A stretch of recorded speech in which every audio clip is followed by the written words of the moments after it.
দুনিয়াতে মাদ্রাসার অভাব নেই, এখন অনেক মাদ্রাসা আছে। তো মাদ্রাসা আরো হওয়া উচিত। বাংলাদেশে যেভাবে KG school, kindergarten, nursery, English school, English media বাড়ছে, এখন মুক্তব শেষ হয়ে গেছে, ঠিক না? সকালবেলার যে মুক্তব, এটা শেষ হয়ে গেছে, মুক্তবের তালা পড়ে গেছে।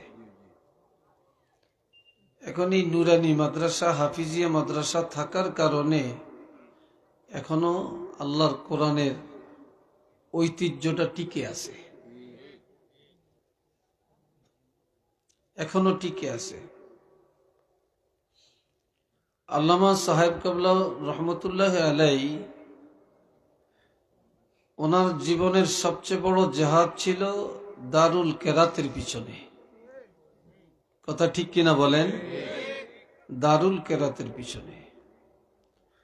আর এই দারুল কেরাত প্রতিষ্ঠিত করার জন্য প্রত্যেকটা মানুষ যে যে সেক্টরই থাকুক না কেন, সবাই যেন সহি কোরআন পড়তে পারে, নামাজটা সুন্দরভাবে পড়তে পারে, আদায় করতে পারে।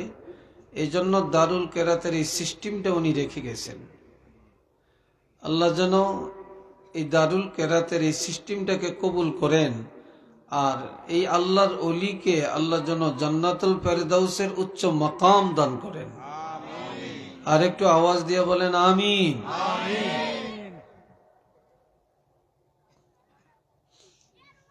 হাজিরিনে কেরাম,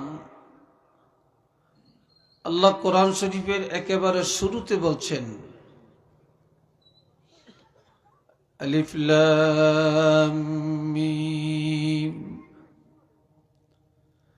যালিকাল কিতাবু লা রাইবা ফীহি হুদাল লিল মুত্তাকিন।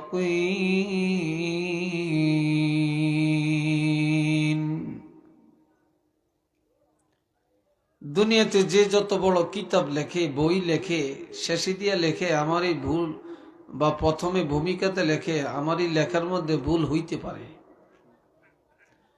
আর ভুল সংশোধন যিনি করে দিবেন তার কাছে আমি কৃতজ্ঞ, ঠিক না কথাটা?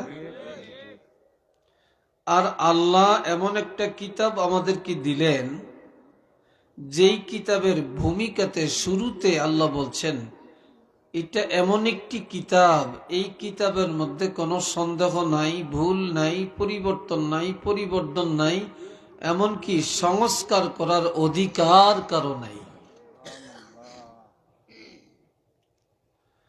হুদাল লিল মুত্তাকিন,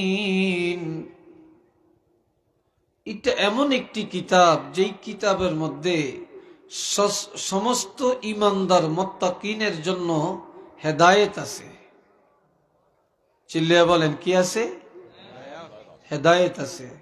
এই হেদায়েতের অর্থ রাস্তা, মত, পথ, বিধান। কোরআন শরীফের যত মত আর পথ, যত কোরআন শরীফ যত বিধান, এগুলি কোনো বেঈমানের জন্য না, সমস্ত বিধানগুলি ঈমানদারের জন্য। আর ঈমানদারের সর্বোচ্চ স্তর, সর্বোচ্চ লকব হচ্ছে মুত্তাকিন। আর আল্লাহ ঈমানদারদেরকে মুত্তাকিন বলেছেন। এরপরে আল্লাহ বলছেন,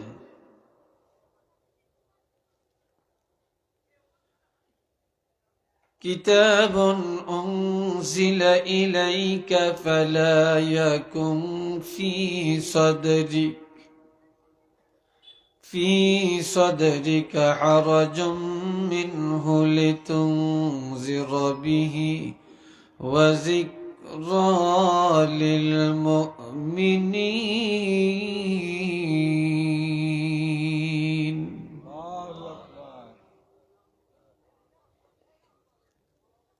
আল্লাহর হাবিব রহমাতুল লিল আলামিন এই কিতাব পায়া তিনি মানুষের কাছে যায়া যায়া কোরআনের দাওয়াত দেন। এক আল্লাহর কথা বলেন, রিসালাতের কথা বলেন, আর এই কোরআনের দাওয়াত দেন। আমরা বর্তমানে কোরআনের আলোচনা করে চলে গেলে শ্রোতারা বাহা বাহা দেন, হুজুর খুব বলছে, খুব ভালো লাগছে। ঠিক না কথাটা? আর আমার প্রাণের নবী রাহমাতুল লিল আলামিন কোরআনের কথা যখন বলতেন, নবীকে বলা হতো পাগল, নবীকে মারত পাথর, নবীকে বলতো দোকাবাজ, নবীকে বলতো বানোয়াট। একটু নাউজুবিল্লাহ বলেন, আর একটু চিল্লিয়া বলেন। এমনকি নবী কোরআনের দাওয়াতটা দিয়া এসে যখন নামাজে দাঁড়াইতেন, তখন পিছন দিক থেকে কাফেররা এসে নবীর গলায় রশ্মি লাগাইয়া চিৎ করে মক্কার জমিনে ফালাইয়া টানত।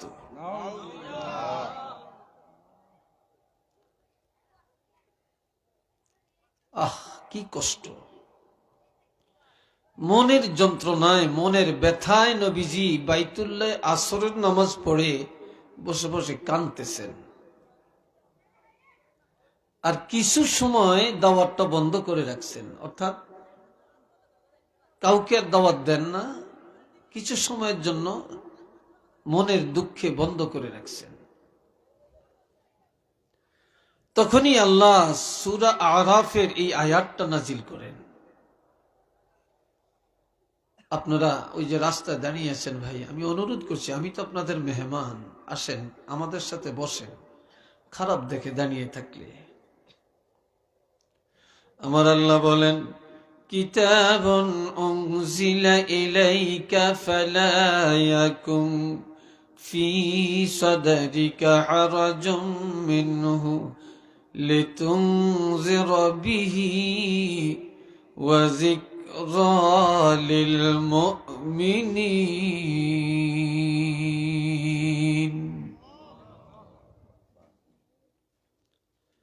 হাবিবের এমন এক কিতাব যেটা আমি আল্লাহ আর কাউকে দেই না, শুধু আপনার উপরেই নাজিল করলাম। এই কিতাবটা শুধু আপনাকেই দিলাম, আর কাউকে দেই না আমি।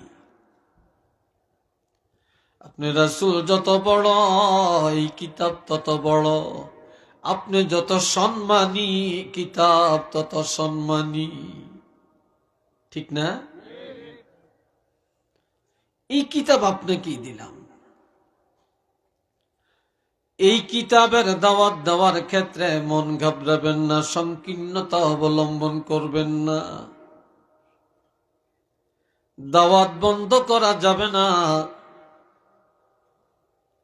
সব নবীরা কষ্ট করেছে, আপনাকেও কষ্ট করা লাগবে।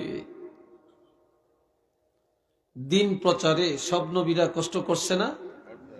কথা বলে না, করছে কিনা? আমরা তো কষ্ট করি না, আমরা তো আইসি তৈয়ারিয়া বস্তু, তৈয়ারিয়া, যেটাকে বলে হাউয়া ধন। সব নবীরা কষ্ট করেছে, আপনাকেও কষ্ট করা লাগবে, মাইর খাওয়া লাগবে, গাল মন্দ শোনা লাগবে।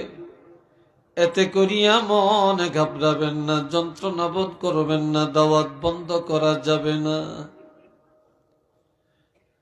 তবে একটা কথা জেনে রাখবেন, আপনার দায়িত্ব হলো মানুষকে হক কথা বলা, কোরআনের দাওয়াত দেওয়া। হেদায়েতের মালিক আমি আপনাকে বানাই না। আপনি দাওয়াতি দায়িত্ব পালন করবেন। কে মানে কে মানল না, এটার চিন্তা আপনার করা লাগবে না। কেননা হেদায়েতের মালিক হলাম আমি আল্লাহ। হেদায়েত কার হাতে? আওয়াজ দিয়া বলেন, আরো জোরে বলেন, আল্লাহর হাতে। তবে وذكرى للمؤمنين, এই কিতাবের উপদেশ আমি আল্লাহ দিয়েছি শুধু ঈমানদারের জন্য। এই কিতাবে নামাজের উপদেশ, যাকাতের উপদেশ, পর্দার উপদেশ, হজের উপদেশ, রোজার উপদেশ, ব্যবসার উপদেশ, মা বাপের খেদমতের উপদেশ, বিবাহের উপদেশ, তালাকের উপদেশ, রাজনীতির উপদেশ, অর্থনীতির উপদেশ। এই কিতাবের মধ্যে এই জিন্দিগি কিভাবে চালাবে এই উপদেশ, কোন পথে মরবে এই উপদেশ। এই কিতাবে কবরের কথা, হাসরের কথা, জান্নাতের কথা সব আমি আল্লাহ ইমানদারের জন্য সাজিয়ে রেখেছি। একটু চিল্লিয়ে বলেন না সুবহানাল্লাহ।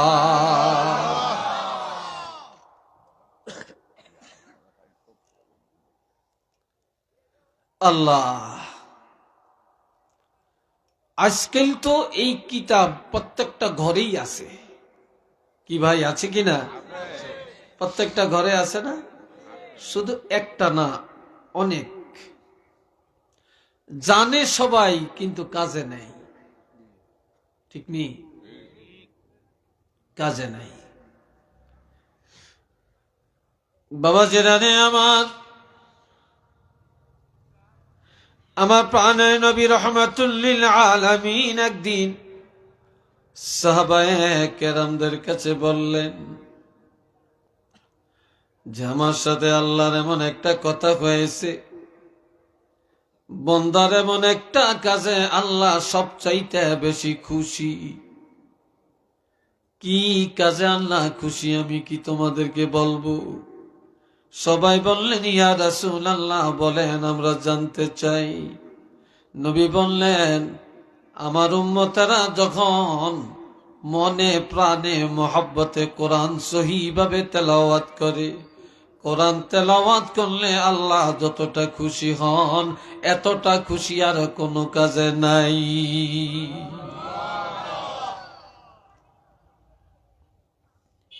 নফল ইবাদতের মধ্যে আফজালুল ইবাদাতি তেলাওয়াতিল কোরআন, সর্বোত্তম ইবাদত হইল কোরআন তেলাওয়াত করা।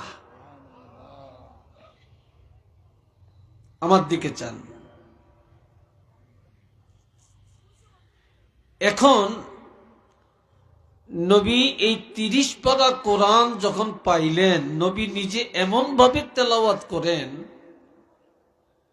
এশার নামাজ পড়ে কোনোদিন কিছু খাইতেন, কোনোদিন কিছু না খেয়ে 2 রাকাত নফল নামাজের নিয়ত করতেন। বলেন কয় রাকাত?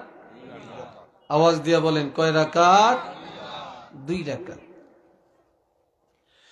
এই 2 রাকাত নামাজের মধ্যে নবী সারা রাত দাঁড়ায়া দাঁড়ায়া 30 পারা কোরআন খতম করে দিতেন।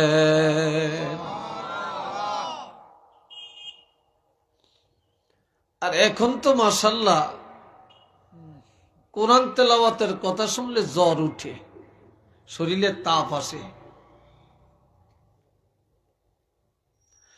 আবার যেখানে খতম তারাবি রমজানে হয়,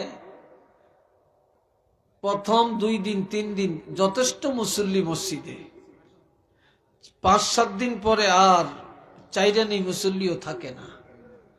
কই গেছে? কয়েক বিরক্ত লাগে, এত লম্বা সময় নিয়ে কি নামাজ পড়া যায়? এতক্ষণ কি দাঁড়িয়ে থাকা যায়?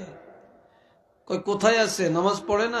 হ্যাঁ পড়ে, ওই মসজিদে, ওই যে ছোট ছোট সূরা দিয়া আধা ঘন্টা শেষ করে ফেলে, সেখানে আছে। মসজিদে নববীতে আর বাইতুল্লাহ শরীফে এই 20 রাকাত তারাবি নামাজ পড়তে 2 ঘন্টা সময় লাগে। একটা লোক বলে না একটু বিরক্ত লাগে? বিশ্বাস হয় আপনাদের? কেউ বলে না যে বিরক্ত লাগে।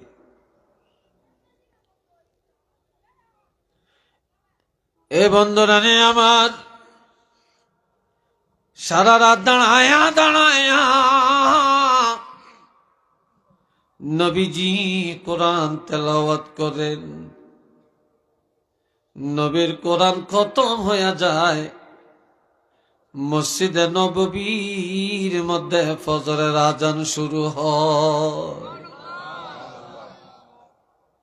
নবীর কোরআন তেলাওয়াত শেষ, খতম হয়ে যায় কোরআন, ফজরের টাইম হয়ে যায়, আজান শুরু হয়ে যায়। আবার দিনের বেলায় নবীর আরাম নাই, মানুষের কাছে গিয়া গিয়া কোরআনের কথা বলেন। এর মধ্যে অনেকে সিদ্ধান্ত নেয় নবীকে মেনে নিবে, কোরআন মেনে নিবে, এক আল্লাহর উপরে ঈমান আনবে, কিন্তু বেজাল লাগাইছে যে একটা মেয়ে লোকে। অধিকাংশ বাড়িতে সমাজে দেখবেন বেজালের জন্য এক নম্বর হোতা মহিলারা। কথা ঠিক কিনা? জালে জালে খুব বালা ফেতনা লাগাইছে মহিলারা। শাশুড়ি বউ খুব ভালো, বেজাল লাগাইছে আরেকজন মহিলায়। ঠিক কিনা? আরেকজন মহিলায়। বাড়ির মহিলারা খুব ভালো, একজনের লগে আরেকজনের আংটা লাগিয়ে দিছে আরেক মহিলায়। ঠিক না? ছেলে বিদেশ থাকে, অনেক ভালো, বাপের কাছে ভালো, মার কাছে ভালো, টাকা পাঠায়, রুজি করে, ছেলেরে দেয়, মেয়েরে দেয়, মা বাপরে খাওয়ায়, বাপেরে খাওয়ায়, ভাইয়ে করে দেয়, আবার বইনে করেও দেয়, গরিবেরও দেয়, মসজিদ মাদ্রাসায়ও দেয়। কিন্তু এই দানের হাতটা বন্ধ করিয়া দেয় মেয়ে লোকে। আপনি বেকেরে এইভাবে দিতে আসেন, আপনার ভবিষ্যতের লাই কি করছেন? কিরে ভাই, কথা ঠিক কিনা? আসেনি এরকম? এই বেজাল লাগানোর জন্য এক নম্বরে হইল মেয়ে লোক। তবে আমনগর দেশের মেয়ে লোকের বলি না, এরা ভালা। আমনগর দেশের মেয়ে লোকের এরা ভালো হইতে পারে। আল্লাহ এ ভাইরা রে আমার, যত জায়গায় বেজাল, দূরের মানুষ, অপরিচিত মানুষ বেজাল করে না। যখনই দেখবেন একান্ত পকেটের লোকেই বেশি বেজাল করে। দুনিয়াতে যত মামলা মোকদ্দমা, যত মারামারি, ডাকাতি, চুরি, দেখবেন খুব কাছের লোক। ঠিক না? খুব কাছের লোক। দুশ্মনী হয় কাছের লোকের সাথে। জাগা জমিন লিয়া ঝগড়া লাগে চাচা ভাতিজায়, ভাইয়ে ভাইয়ে। ঠিক না? অন্যের সাথে না, বংশের মানুষের সাথে। নবীর আপন চাচি, নবীর আপন চাচি আবু লাহাবের স্ত্রী, ওর নাম হইল উম্মে জামিলা। কি ডকের নাম? অর্থ হইল রূপসীর মা। এ মেয়ে লোকটা যায় বেজাল লাগায়। নবী যেখানে যেখানে দাওয়াত নিয়ে গেছে তাদের বাড়ি হাইটে হাইটে বলতেছে, এই মোহাম্মদ কি খবর নিয়ে আসছে? কয় এক আল্লাহর কথা বলছে, মোহাম্মদ রাসূল দাওয়াতটা দিছে, আর সুন্দর একটা কিতাবের কথা বলছে। তোমরা কি বলছো? আমরা সিদ্ধান্ত নিছি অনেকেই যে আমরা নবীরে মেনে নিব, এক আল্লাহকে মেনে নিব, আমরা এই কোরআন মেনে নিব। একটু সুবহানাল্লাহ বলতেন না? এখন মেয়ে লোকটা যে বলে এক সর্বনাশ হইছে। কি সর্বনাশ? কয় তোমরা জানো না? আমি জানি, এই মোহাম্মদ আমার ভাতিজা, আমার ঘরের পাশেই তার ঘর। যে আসল ঘটনা জানো না? কয় কি ঘটনা? কয় এই কোরআনের মধ্যে কোনো শান্তি নাই। আরো আসতে কন, কোরআনে কি নাই? শান্তি নেই। মেয়ে লোকটা যে কেমন না হুইসপাত দিছে। কিভাবে বুঝলা? মোহাম্মদ এই কোরআন পায়া সারা রাত ঘুমায় না, ঘুমায় না, দাঁড়িয়ে দাঁড়িয়ে কোরআন পড়ে। কাজে তোমরা যদি এই নবীরে মানো, তোমরা যদি কোরআন মেনে নাও, জীবনে কোনো দিন ঘুম যাইতে পারবা না। জীবনে আর ঘুম যাইতে পারতা না। যেতে রাসূলুল্লাহ ঘুমায় না, তোমরা জীবনে ঘুম যাইতে পারতা না। যেই কোরআন মানলে, যেই কোরআন পড়লে ঘুম যাওয়া যায় না, সারা রাত দাঁড়িয়ে বক বক করুন লাগে, এই কোরআন তো শান্তির কোরআন না, এটা অশান্তির কোরআন। একটু চিল্লিয়া বলেন নাউযুবিল্লাহ। আপনারা বলেন কোরআনের মধ্যে আরাম না বেরাম? শান্তি না অশান্তি? তো এখন এই মেয়ে লোকটার কথা শুনে যারা কোরআন মেনে নেওয়ার সিদ্ধান্ত নিছে তাদের মনটা ঘুরে গেছে, তাদের মনটা ঘুরে গেছে। নবীর মনে কষ্ট হয়েছে না? আসছেনি কষ্ট? এখন আমার আল্লাহ নবীকে ডাক দিয়ে বলতেছেন, তাহা, হে আমার বন্ধু, মা আনজালনা আলাইকাল কুরআনা লিতাশকা, আমি অশান্তির জন্য কোরআন নাজিল করি না, কাউকে কষ্ট দেওয়ার জন্য আমি আল্লাহ কোরআন পাঠাই না। কোরআন দিয়েছি শান্তির জন্য, আরামের জন্য, রহমত বরকতের জন্য। কোরআন দিয়েছি নাজাতের জন্য, কোরআন দিয়েছি আল্লাহকে পাওয়ার জন্য, কোরআন দিয়েছি জান্নাতি হওয়ার জন্য। কাজেই সারা রাত দাঁড়িয়া দাঁড়িয়া আর কোরআন পড়বেন না। রাতের কিছু সময় ইবাদত করেন, কিছু সময় ঘুম যান, আরাম করেন। দিনের কিছু সময় আরাম করেন, কিছু সময় দাওয়াত দেন। যারা মনে করে কোরআনে শান্তি নাই, তাদের মুখের মধ্যে যেন চুনকানি লাগে। সারা পৃথিবীর মানুষ যেন জানতে পারে এই 30 পারা কোরআনের মধ্যে রহমত আছে।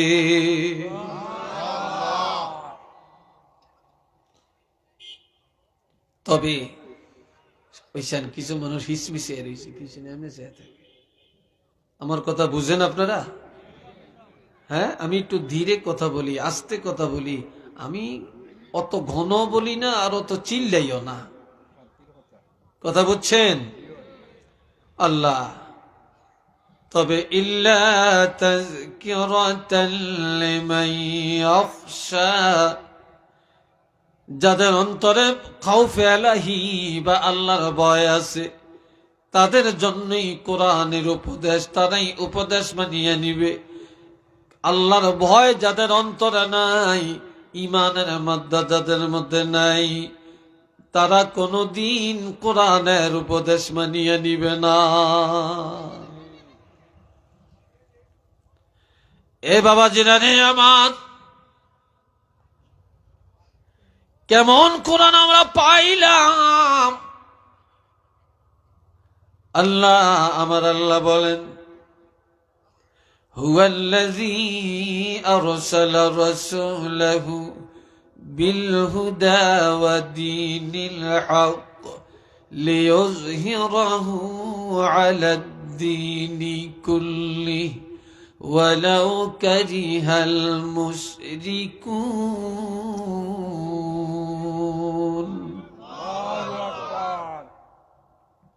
তিনি আল্লাহ, যিনি তার রাসূলকে পাঠালেন বিল হুদা, কোরআন সহ।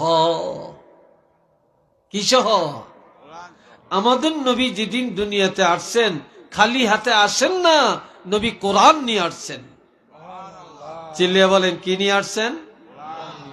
এই ছাত্ররা, মাদ্রাসার ছাত্ররা, তোমরা এক জায়গায় থাকবা, হাঁটাহাঁটি করো না, হাঁটাহাঁটি করো না। আর মোবাইল দিন একটু সাইলেন্ট করে রাখেন। জীবনে কত মোবাইল আসছে, কত রিসিভ করছেন। মোবাইল আসলেই কানো দরিয়া দৌড় দেয়, খারাপ দেখা যায়। আমারটা তো আমি সাইলেন্ট করে রাখছি। এটা তো একটা বিশৃঙ্খলা হয়। এ বন্ধুরা রে আমার, কেমন কোরআন আমরা পাইলাম? আপনাদের এই লালাবাজার থেকে এই রাস্তা দিয়া বালকির রাস্তায় কত মেম্বার যায়, চেয়ারম্যান যায়, এমপি যায়, মন্ত্রী যায়, নেতা যায়, ওসি যায়, দারোগা যায়, এসপি যায়, ডিসি যায়, কত শিল্পপতি, কোটিপতি, লন্ডনী, আমেরিকান পার্টি যায়। কিন্তু এমন কথা কেউ বলতে পারবে না, এতগুলো ধনবান, বিত্তবান, এত নেতা, এত শিক্ষিত, এত সুধী রাস্তা দিয়া যাওয়ার কারণে এই বালকি গ্রামের কবরের আযাব মাফ হইয়া গেছে। কেউ বলতে পারবে? কথা কয় না, পারবে? কিন্তু আমার নবী বলেছেন, ক্বালা রাসূলুল্লাহি সাল্লাল্লাহু আলাইহি ওয়াসাল্লাম ইন্নাল আলিমা আও মুতাআল্লিমা ইযা মাররা আলা ক্বরিয়াতিন ইউরফাউ আনহু আযাবুল কবরি 40 ইয়াওমা। কোন এলাকায় একজন কোরআনের আলিম অথবা একজন হাফেজ কোরআন অথবা একজন তালিবুল ইলম যদি হাঁটিয়া যায়, ওই এলাকার কবরের আযাব আমার আল্লাহ 40 দিনের জন্য ক্ষমা করে দেয়।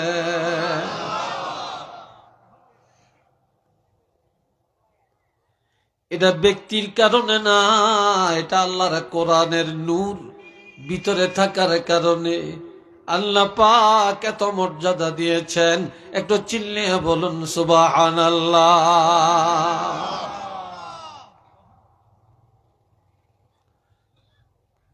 কি দাম, কি সম্মান, কি ইজ্জত। ওলি আল্লাহ মানেননি আপনারা? আজকাল তো বহু মদা পাগল আছে, ওলি আল্লাহ বিশ্বাস করে না। এই দুনিয়ার একজন জিন্দা ওলি আর একজন ওলি আল্লাহর কবরের পাশে দিয়া যাইতেছিলেন। হঠাৎ করে শুনলেন কোরআন তেলাওয়াতের আওয়াজ শোনা যায়, থমকে দাঁড়ালেন। ডানে বামে সামনে পিছনে তাকিয়ে দেখেন কাউকে দেখা যায় না। চিন্তায় পড়ে গেলেন কোরআনের আওয়াজ কোত্থেকে আসছে। স্থির ভাবে দাঁড়িয়ে শুনতেছেন, মাটির নিচের থেকে কোরআন তেলাওয়াতের আওয়াজ আসতেছে। এটা শুনে তিনি আশ্চর্য হয়ে বলে ফেললেন সুবহানাল্লাহ, সুবহানাল্লাহ। চলে গেলেন। রাত্রিবেলায় মুর্দা অলি, কবরের অলি স্বপ্ন যোগে আসিয়া দেখা দেয়। দেখা দিয়া বলে, ওর ভাই জিন্দা অলি, দিনের বেলায় আমার কবরের কাছে দিয়া যাওয়ার টাইমে সুবহানাল্লাহ বলে চিল্লাইয়া উঠলা, চিৎকার দিলা কেন? বলে ভাই কোরআন তেলাওয়াত শুনে। বলে ও জিন্দাওয়ালি, আমি কবরে যাওয়ার পরে এই পর্যন্ত হাজার হাজার কোরআন খতম করেছি রুহানি ভাবে, তবে আমার সবগুলি কোরআন খতম তোমাকে দিয়ে দিলাম, তোমার সুবহানাল্লাহটা আমাকে দিয়ে দাও। বলে কেন? কয় দুনিয়ায় থাকা কালে একবার সুবহানাল্লাহ বললে যেই সওয়াব পাওয়া যাবে, কবরে যাওয়ার পর লক্ষ লক্ষ বার কোরআন খতম করলে এই একবার সুবহানাল্লাহর সওয়াব পাওয়া যাবে না। এটা চিল্লিয়ে বলেন না মারহাবা।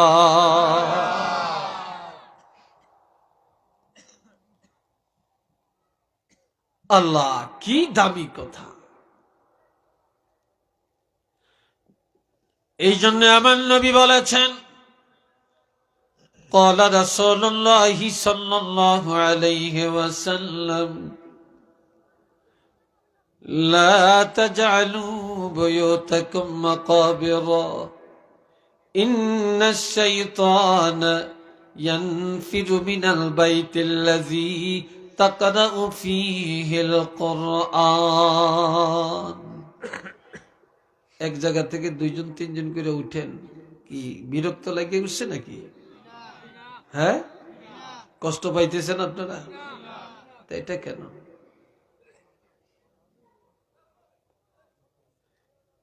কথা মাত্র যেন শুরু না করলাম নাকি? না 3 ঘন্টা হয়ে গেছে? হ্যাঁ, এ ভাইরা রে আমার খেয়াল করেন, আমার নবী বলেছেন, ও মুসলমানেরা, তোমাদের ঘর কবর বানাইও না, ঘরের কবর বানাইও না। কেন? আজ মুসলমানের ঘরগুলি গোরস্থান, গোরস্থানে যায় সালাম দিলে জবাব পাবেন না, গোরস্থানে গেলে কোরআন তেলাওয়াতের আওয়াজ পাবেন না, কবরের মধ্যে জিকির নাই, কবরের মধ্যে দুরুদ নাই, কবরের মধ্যে কোনো ইবাদত নাই। আসেনি কোনো ইবাদত? কথা কন নাই। যেই ঘরের মধ্যে ইবাদত নাই, যে ঘরে কোরআন তেলাওয়াত নাই, এটা কবর। ঠিক নেই? নবী বলেছেন ঘরগুলা কবর বানাইও না রে, তোমাদের ঘর ইবাদত খানা বানিয়ে দাও, জিকিরের কারখানা বানিয়ে দাও। আর যেই ঘরে প্রতিদিন কোরআন তেলাওয়াত হবে, ওই ঘরে থেকে শয়তান দূর হয়ে যাবে, আযাব গজব হিংসা দূর হয়ে যাবে। নবী আরো বলেছেন ইন্নাশ শাইতানা ইয়ানফিরু মিনাল বাইতিল্লাযী তাকরাউ ফীহি সূরাতুল বাকারা, যে ঘরে প্রতিদিন সূরা বাকারা তেলাওয়াত করা হয়, ওই ঘরের থেকে শয়তান দূর হয়ে যায়, ওই ঘর আল্লাহর রহমতে পরিপূর্ণ হয়ে যায়। আরেক হাদিসে বলছেন ইন্নাশ শাইতানা ينفر من البيت الذي تقرأ فيه سورة الياسين, যে ঘরে সূরা ইয়াসিন তেলাওয়াত হয়, শয়তান দূর হয়ে যায়, ৮০,০০০ রহমতের ফেরেশতা এসে যায়। একটু চিল্লিয়ে বলেন আল্লাহু আকবার।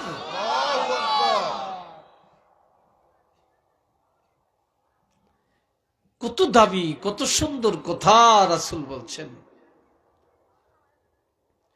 এ ভাইরানে আমার, তবে আজ মুসলমানের ঘর কবরের হার মানাইছে। ঠিক নেই?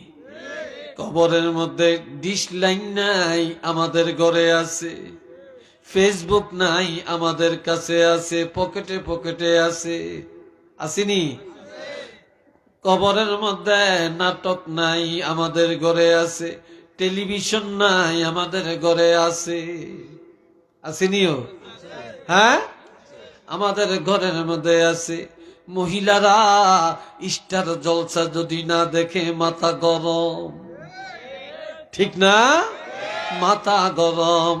যুবক যুবতীরা ফেসবুকের মধ্যে না ঢুকলে মাথা গরম।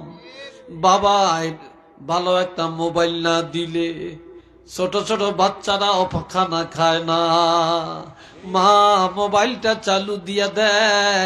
একদিকে বাচ্চারা মোবাইল দেখে, খেলা দেখে, আর একদিকে মা বাচ্চারা মুখে খানা ঢুকাইয়া দেয়। কথা ঠিক না?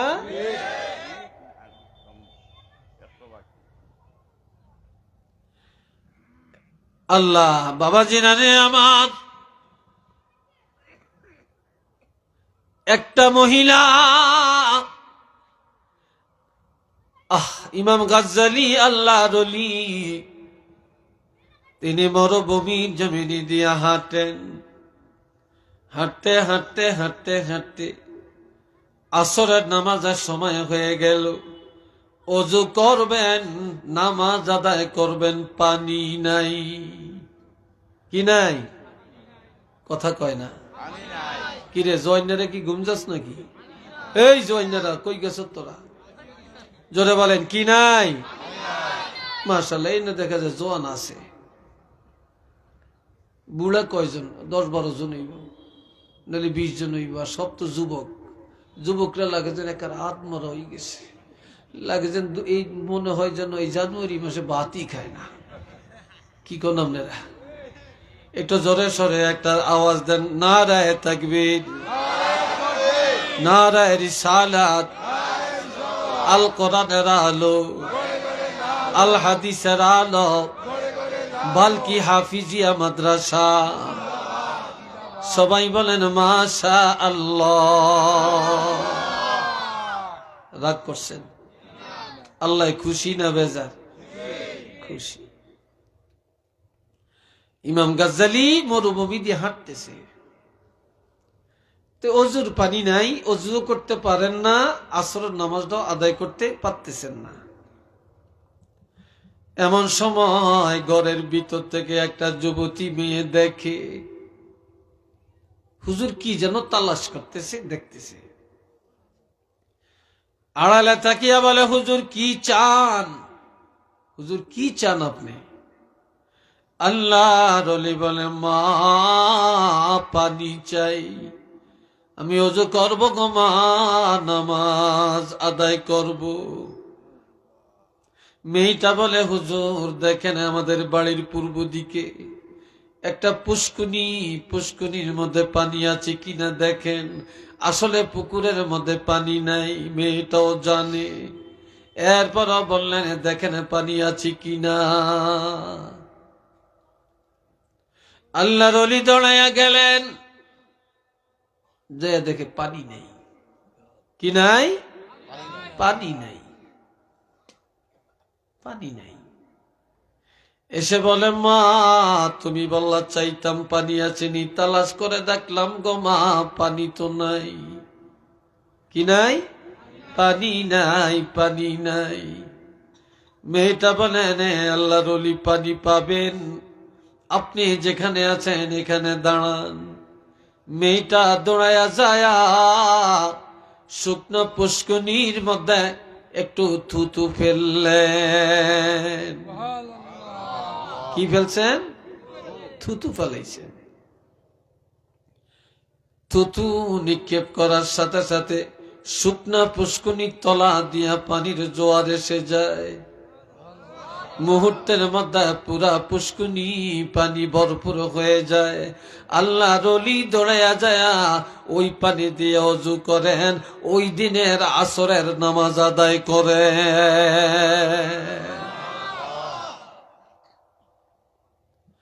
নামাজ আদায় করিয়া ঘরের পাশে আসিয়া ডাকে, মা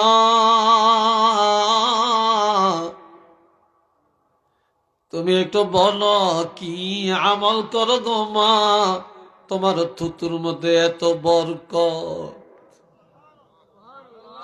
এত বরকত, তুমি কি আমল করো একটু বলো।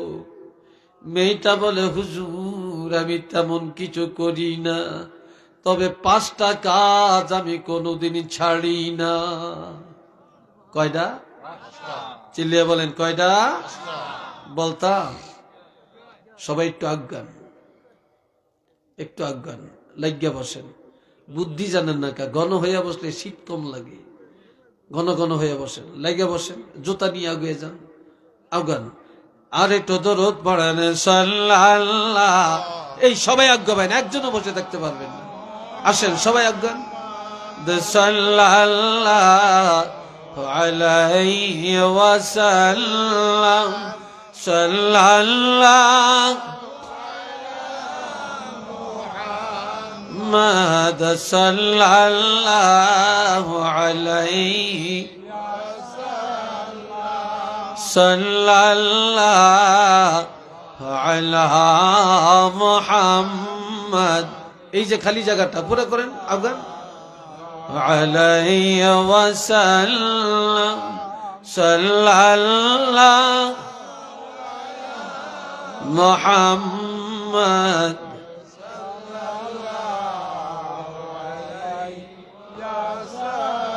যারা রাস্তায় এখনো দাঁড়াইয়া রয়েছেন, আপনারা কি হুন্ডা পাহারাদার নাকি? কিটা কি পাহারাদার কি দাঁড়িয়ে দাঁড়িয়ে? হ্যাঁ, গাড়ি আছে, গাড়ি তো অনেকগুলি আছে, একজন থাকলেই তো সারে। এত মানুষ রাস্তায় কেন? আল্লাহ শুনেন না, কষ্ট হয় আপনাদের? বিরক্ত লাগছে আপনাদের? কথা কিছু চলবনি না আমি সংক্ষেপ করিয়া দিতাম? হ্যাঁ চলবো। কতক্ষণ চলবো? সারা রাত যেন আমার 12টা বাজে। আপনাকে সারে আমার যেন 12টা বাজে নাকি?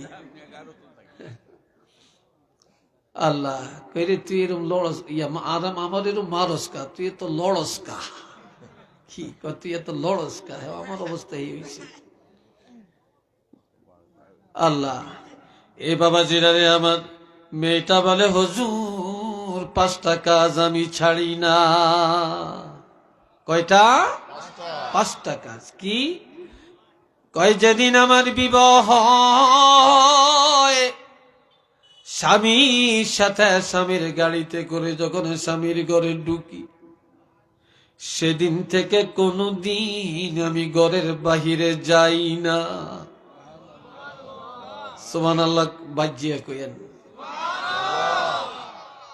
বেগম সাহেব সব এলে হুজুরে যে ওয়াজ করছে, তো বেগমও সুবহানাল্লাহ কইব, আমনও কইেন, চিল্লিয়া কইেন নাকি? বলছিলাম এখানে একটা পর্দা টানিয়ে দেওয়ার জন্য, এই ডেকোরেশন কারা, ডেকোরেটর কারা, এদের কাছে নাই? তাদের কাছে থাকে তো কিছু কিছু তো অতিরিক্ত রাখতে হয়, কখন কোনটা লাগে। এ বাবা জিরারে আমার, কয় 2 নম্বরের আমল, আমার কোন দিন একদিনের জন্য আমার কোরআন তেলাওয়াত কাজা হয় না। আর এখনকার মেয়েদেরকে হাতুড়া দিয়ে পিড়াইল, কোরআন তেলাওয়াত বের হয় না। কথা ঠিক কিনা? 12 বাংলার খবর সব জানে, কিন্তু কোরআন শরীফের কাছে গেলে মাথা গরম। আবার অনেক মায়েরা অনেক ভালো আছে, অনেক ভালো আছে, এরা কোরআন পড়ে, নামাজ পড়ে, ঠিক নেই? তবে বালার ভ্যালু নেই। বালার কি নাই? ভ্যালু নেই। বালারে কেউ দেখতে পারে না, দাম নাই। আমার 2 নম্বরের আমল, 1 ওয়াক্ত নামাজ আমার কাজা হয় না। 4 নম্বরের আমল, আমি কোনদিন আমার স্বামীর অন্তরে ব্যথা দেই না। 5 নম্বরের আমল, আমি আমার স্বামীর সংসারের কাজ করি হাতে, আর আমার জবানে সারাক্ষণ আল্লাহর হাবিবের উপরে দুরূদ শরীফ তেলাওয়াত করি, যার কারণে আল্লাহ পাক আমার থুতুর মধ্যে বরকতটা দিয়েছেন। আওয়াজ দিয়া বলেন না সুবহানাল্লাহ।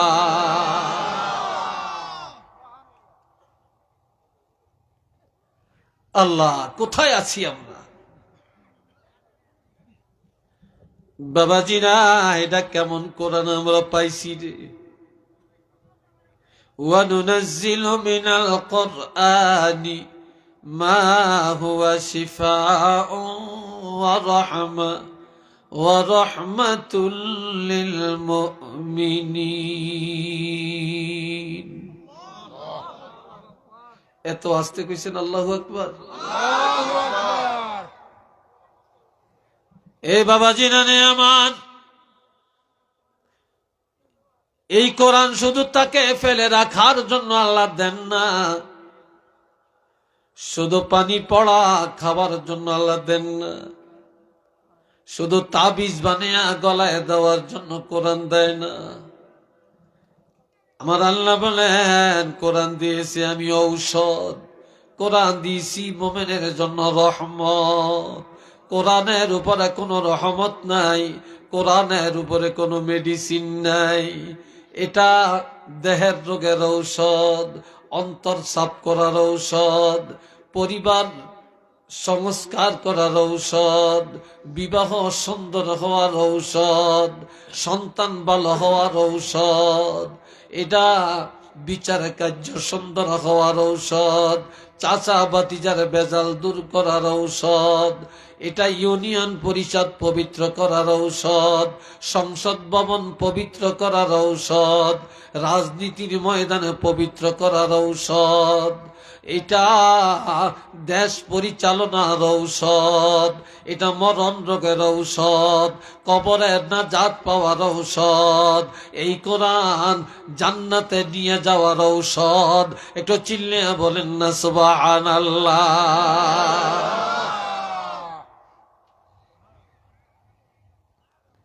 এ ভাইরা রে আমার,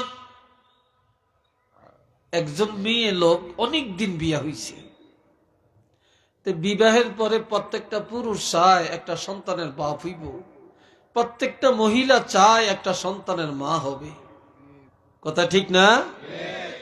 আর 1, 2, 3, 4, 5 বছর চলে গেলে সবাইরই চিন্তায় ঢুকে যায়, বাচ্চা হয় না কেন, কনসিভ হয় না কেন, কথা ঠিক না?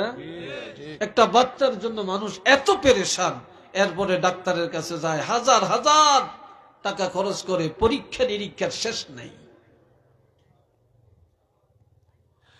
আল্লাহ এবার মহিলার স্বামী সিদ্ধান্ত নেয় আর একটা বিয়া করবে একটা সন্তানের জন্য, অথবা এই মহিলারে তালাক দিবে। মহিলারা সবচেয়ে বেশি কষ্ট পায় তালাকের কথা শুনলে, সবচেয়ে বেশি মনে কষ্ট পায় যদি শুনে স্বামী আর একটা বিয়া করবে, কথা ঠিক না? কারণ সব মান্য নিতে চায়, তবে স্বামীর ভাগ কাউকে দিতে রাজি না, এটা ঠিক কিনা? আরেকটা বউ ঘরে আসুক এটা কেউ চায় না। বাবাজিরা রে আমার, মহিলা আস্তে আস্তে টুক টুক টুক টুক করে নবীজির দরবারে গেলেন, যে বলে, ইয়া রাসূলুল্লাহ, আমি বড় বদনসিব, দীর্ঘদিন হয় আমার বিয়ে হলো, আমার গর্ভের মধ্যে কোনো সন্তান টিকে না, তবে আমার স্বামী সিদ্ধান্ত নেন আর একটা বিয়া করবে সন্তানের জন্য, অথবা আমাকে তালাক দিবে। আমার উপায় কি? আপনি তো রহমাতুল লিল আলামিন, আপনি আল্লাহর হাবিব, আপনি তো যা আবদার করবেন আল্লাহ পুরা করবে। তবে হাবিব, ইয়া নবী আল্লাহ, ও আল্লাহর হাবিব, আপনার কাছে আসলাম, যদি কোনো মেডিসিন থাকে আমাকে দেন। নবীজি বলে, তুমি কোরআন পড়তে জানোনি? বলে জানি। সহিভাবে জানোনি? বলে জানি। যাও, আর কোনো ঔষধ লাগবে না, তুমি প্রতিদিন রাত্রিবেলায় ঘুমের ঘরে যাওয়ার আগে খাওয়া দাওয়া সারিয়া নামাজ আদায় করিয়া এরপরে ওযু করিয়া আল্লাহর কোরআনের সূরা মারিয়াম একবার তেলাওয়াত করবা। সূরা মারিয়াম তেলাওয়াত করে তুমি তোমার গর্ভের মধ্যে ফু দিয়া স্বামীর বিছানায় শুইয়া যাইবা। এই সূরা মারিয়ামের বরকতে আল্লাহ পাক তোমার গর্ভের মধ্যে সুসন্তান পাঠায়া দিবে। একটু জোরে কন্যা আল্লাহু আকবার। মহিলা আমল করতেছে, কি করতেছে? নবী আমল দিয়া দিচ্ছেন, আমল করতেছে। গর্ভে বাচ্চা আসলে পুরুষরা বলতে পারে না, কিন্তু মহিলারা বুঝতে পারে, ঠিক না? তখন সে বুঝতে পারছে তার গর্ভে সন্তান আসছে। নবীজির কাছে যায় দোয়া চাইলেন, ইয়া রাসূলুল্লাহ, আমার গর্ভের সন্তান আল্লাহ যেন হেফাজত করে। সন্তান ভূমিষ্ঠ হয়ে গেল। এই সন্তানের কোলে করিয়া রাসূলে পাকের দরবারে আসেন। নবী গো, এই যে আমার কলিজার টুকরা সন্তান, আপনার কাছে দোয়া চাই, আমার এই সন্তানের কামাই খাওয়ার আশা নাই, দোয়া করে আল্লাহ পাক যেন কিয়ামত পর্যন্ত আমার এই সন্তানের দ্বারা আল্লাহর কোরআনের খেদমত আল্লাহ কবুল করে নেন। নবীজি দোয়া করলেন, যাও, তোমার সন্তানের দ্বারা আল্লাহ কোরআনের খেদমত কবুল করবে।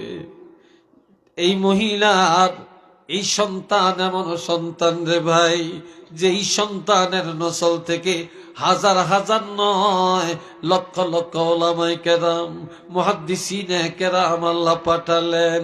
এমন কি হযরত শাহজালাল আল্লাহর ওলি এই সিলেটের জমিনে 360 উনি আল্লাহর বাদশাহ হইয়া শুইয়া রইলেন। তিনিও ওই মহিলার ওই সন্তানের বংশ থেকে আল্লাহ তাকে বাংলাদেশে ওলি আল্লাহ করে পাঠাইয়া দিলেন।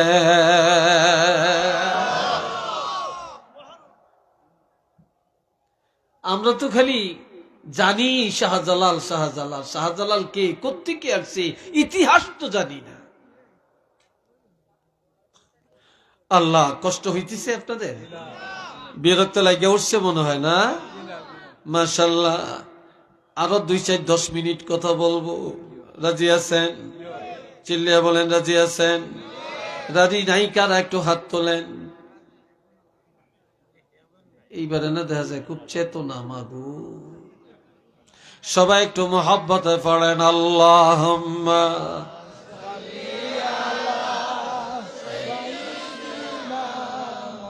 মাওলানা মুহাম্মদ ওয়া আলা আলি সাইয়্যিদিনা। আরো জোরে আল্লাহুম্মা সাল্লি আলা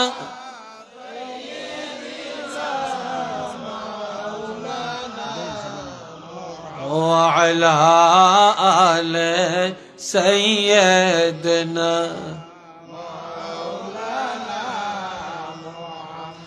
এ জগতে নবীজির জন্য যাদের মায়া লাগে না,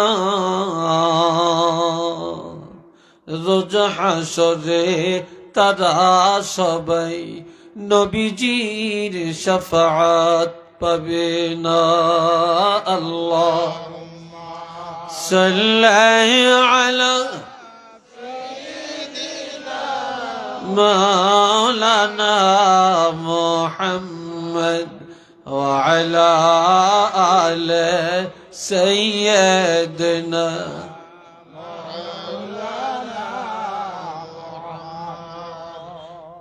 সাহাবায়ে কেরাম একদিন আল্লাহর হাবিবকে প্রশ্ন করলেন, ইয়া রাসূলুল্লাহ, ইয়া হাবিব আল্লাহ, কোরআনের ইজ্জত কেমন? এই কোরআন ছিল কোন জায়গায়? এই কোরআন আসছে কোত্থেকে? কয়টা কথা বুঝেন না? কয়টা? 1 নম্বরে কোরআনের ইজ্জত কেমন ছিল, কোন জায়গায় আসছে কোত্থেকে? আমার আল্লাহ জানায়া দেন, ইন্নাহু লাকুরআনুন কারীম। নিশ্চিত এটা সম্মানী কিতাব। আসমানি কিতাবের মধ্যে এই কিতাবের উপরে আর কোন কিতাবের মর্যাদা নাই। একটু মারহাবা বলতেন না? কি ওই কিতাবের উপরে কারো মর্যাদা আছে? চিল্লিয়া বলেন আছে? নাই। শুধু কিতাবের মর্যাদাই নয়, একজনের চেয়ারম্যানের অনেক ইজ্জত, মেম্বারের অনেক ইজ্জত, শিল্পপতির অনেক ইজ্জত, লন্ডনী সাহেব অনেক ইজ্জত, আমেরিকান সাহেবের অনেক ইজ্জত, শিল্পপতির অনেক ইজ্জত, ডাক্তারের অনেক ইজ্জত, ইঞ্জিনিয়ারের অনেক ইজ্জত, এমপি মন্ত্রীর অনেক ইজ্জত, এরপরে প্রেসিডেন্ট প্রধানমন্ত্রীর অনেক ইজ্জত, প্রধান, তারপরে আমাদের উপদেষ্টা প্রধানের অনেক ইজ্জত। আমার ভাইয়েরা, কিন্তু আমার রাসূল বলেন, খায়রুকুম মান তাআল্লামাল কুরআনা ওয়া আল্লামাহু। দুনিয়াতে যত ইজ্জতওয়ালা থাকুক না কেন, সবার উপরে যে কোরআন সহিভাবে পড়ে আর যিনি কোরআন মানুষের শিখায়, যারা কোরআন পড়ে এবং কোরআন শিখায়, তাদের ইজ্জত আমার আল্লাহর কাছে সবচাইতে বেশি। যদি বলেন বেশি না কম? সবচাইতে বেশি।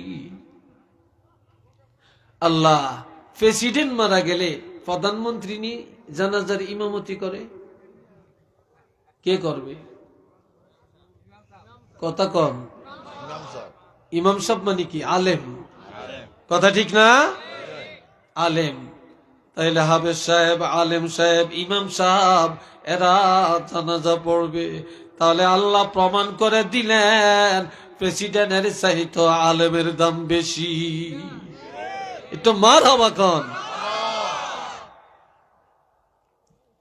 2 নম্বরে কিতাবটা ছিল কোথায়? আল্লাহ জানিয়ে দেন, ফি কিতাবিম মাকনুন। এই কিতাব লৌহে মাহফুজে গোপন ভান্ডারে সংরক্ষণ করা কিতাব। এটা গোপন ভান্ডারের কিতাব, ঠিক নেই? এই কিতাবের মর্যাদা সম্পর্কে আল্লাহ আরো জানিয়ে দেন, লা ইয়ামাসসুহু ইল্লাল মুতাহহারুন। এটা এমন কিতাব, যেই কিতাব ওযু ছাড়া, পবিত্রতা ছাড়া ধরা যায় না। এই কিতাব পবিত্রতা ছাড়া ধরা যায় না। এটা আসছে কোত্থেকে? আল্লাহ জানিয়ে দেন, তানজিলুম মির রাব্বিল আলামিন। এটা এমন কিতাব, এটা কোনো পানি দিয়া ভেসে আসে না, বাতাসের সাথে আসে না, গাছের থেকে নামে না, পাহাড়ের থেকে আসে না, মাটির থেকে উঠে না। এই কিতাব বিশ্ব জগতের প্রতিপালক আল্লাহ রাব্বুল আলামিনের পক্ষ থেকে আসছে। আল্লাহ বান্দার কাছে কিতাব পাঠাইছেন। একটু চিল্লিয়ে বলেন না সুবহানাল্লাহ।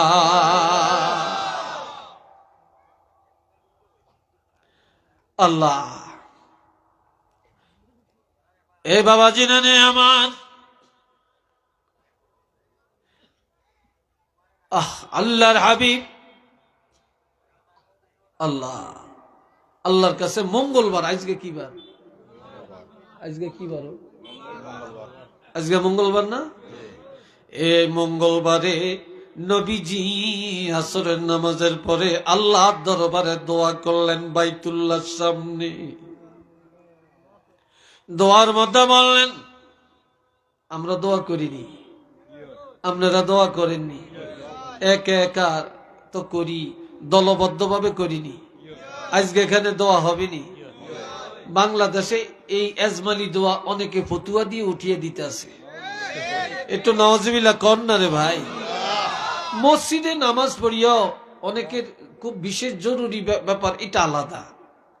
কিন্তু অনেক সময় দেখা যায় ইমামও দোয়া করে না, মুসল্লিরাও দোয়া করে না। আজান দেয়, আজানের পরে সোজা করিয়া চাইয়া থাকে, দোয়া পড়ে কিনা আল্লাহ জানে, হাত তো তোলেই না, ঠিক না? হাত তো তোলেই না। মনে হয় এই হাতটা দিছে আল্লাহ এমনি বইটা রাখার জন্য। আল্লাহর কাছে আমরা চাইয়াম, হাত পাইতাম, এত সমস্যাটা কি বলেন? এটা নিয়ে ফতুয়া চলছে। মিলাদের বিরুদ্ধে ফতুয়া, কেয়ামের বিরুদ্ধে ফতুয়া, ইয়ানাবির বিরুদ্ধে ফতুয়া। হায় হায় হায়, নবীর যে কত ভাবে ব্যঙ্গ করা শিখছে, আর শেষ নাই। এই বাবা জেরারে আমার, গত কয়েকদিন আগে আপনাদের সিলেটে এমসি কলেজের সামনে কি জানি একটা বড় জলসা হইছে। হাজার হাজার মানুষ প্যান্ডেল করতো, নাকি কোটি টাকা খরচ। আর হেতে নাকি বড় বড় শিক্ষিত, কোন ক্লাসের শিক্ষিত জানি না, কোন কিতাব পড়িয়া শিক্ষিত হইছে। আমার নবীরে বলে গরুর রাখাল কাউবয়। একটু জোরে সোরে কন্যা নাউজুবিল্লাহ। ও ভাই, সবকিছু মানিয়ে নিল, নবীর বেয়াদব আমরা মানিয়ে নিতে পারি না। কথা ঠিক কিনা বলেন?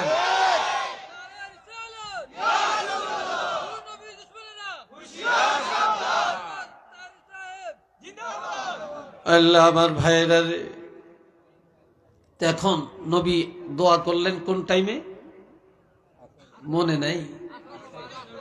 আসরের টাইমে বাইতুল্লাহর সামনে দাঁড়িয়ে দোয়া করছেন কি, যে আল্লাহ আবু জাহেল আর ওমর ইসলামের বিরুদ্ধে এরা বড় পরাশক্তি।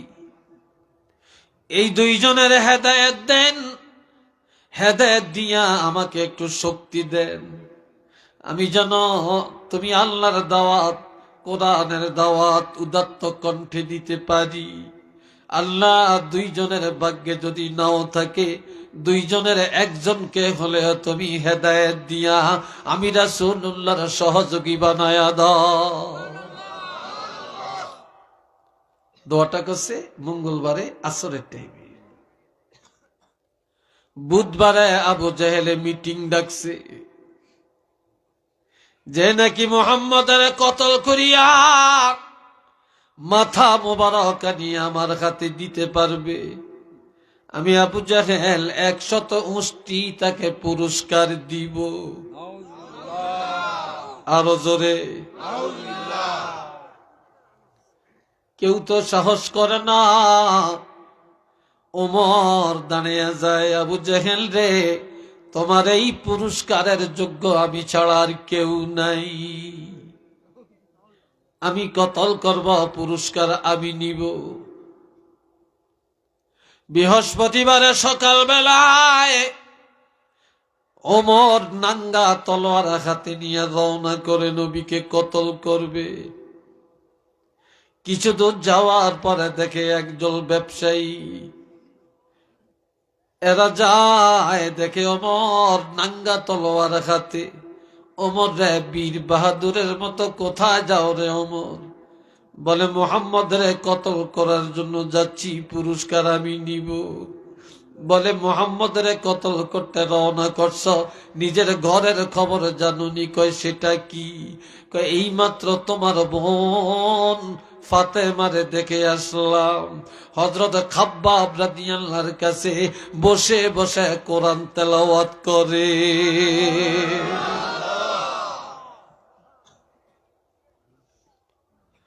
তোমার ঘরের খবরই তো তোমার নাই। তোমার বোনই তো নবীরে মাইনা নিছে, নবীর উপর যেই কোরআন নাজিল হইছে এই কোরআন পড়তে আছে, হযরত খাব্বাব রাদিয়াল্লাহু পড়াইতে আছে, তোমার এই খবর নাই, তুমি এসে নবীরে কতল করতে যাইবা। ওমরের মন ঘুরে গেল। এবার বোনের বাড়িতে দৌড়ায় তলোয়ার নিয়ে, যায়া দেখে বোন আল্লাহর কোরআন পড়ে, আল্লাহর কোরআন পড়ে, আর হযরত খাব্বাব রাদিয়াল্লাহু কোরআন পড়াইতে আছে। যায়া বোনের মারে, মারতে মারতে বোনকে রক্তাক্ত করে ফেলে। ভগ্নিপতিকে দুনিয়া মারে, মারতে মারতে রক্তাক্ত বা আড়ামরা করে ফেলে। এইবার জোর করিয়া ভগ্নিপতিরে জমিনে শোয়া বুকের উপরে দাঁড়াইয়া চাপা দিয়া মেরে ফেলবে। জীবনে আর বাঁচে আর রাখবে না রে। কি জন্য ঈমান আনছে, কি জন্য কোরআন পড়ে। বোন রক্তাক্ত শরীর নিয়া কানতে কানতে ভাইয়ের কাছে যা বলে, ভাই রে তুমি ভাই, আমি বোন, তুমি আমাকে মারছ, আমি মনে মেনে নিলাম, তবে আমার স্বামীকে জীবনে মেরে ফেলিও না, আমাকে বিধবা স্বামী হারা বানাইও না। এই কথা বলার সাথে সাথে আমার বোনকে ধরে একটা ধাক্কা মারে। ধাক্কা খেয়া ওমরের বোন ফাতেমা কাত হইয়া মক্কার জমিনে পড়ে যায়, আর চিৎকার করে একটা ডাক দেয়, আল্লাহ আল্লাহ বলে। চিৎকার করে ডাক দেওয়ার সাথে সাথে ওমরের নজরটা আল্লাহর কোরআনের দিকে চলে যায়। আল্লাহ বলে, বোন এটা কি? কেঁদে কেঁদে বলে, বাইরে এই কোরআনের জন্যই তো রক্তাক্ত হলাম, মাইর খাইলাম, এই কোরআনের জন্যই তো তুমি এত দুশ্মনী করলা। বলে, বোন এটা কেমন কোরআন, একটু আমার কাছে দাও, আমি পড়ি। কয় না, তোমার কাছে দিব না। বলে, কেন দিবা না?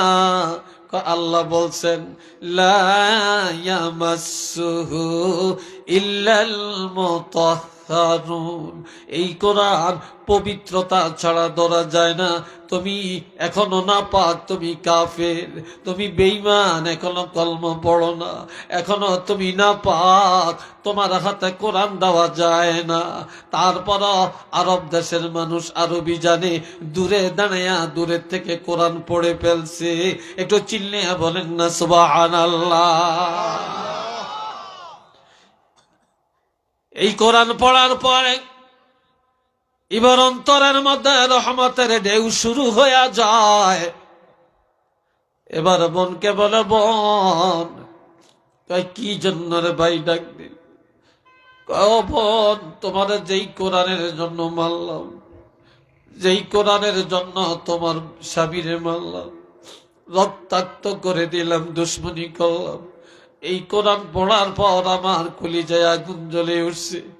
ও বোন, আমাকে ওই নবীর কাছে একটু নিয়ে যাও। কয় কি জন্য নবীরে কতল করবা? কয় না না না, যেই নবীকে কতল করার জন্য রওনা করেছিলাম, ওই নবীকে আমি ইমানের নজরে, মোহাব্বতের নজরে যদি একটা বার না দেখি, আমার কলিজায় আগুন ঠান্ডা হবে না।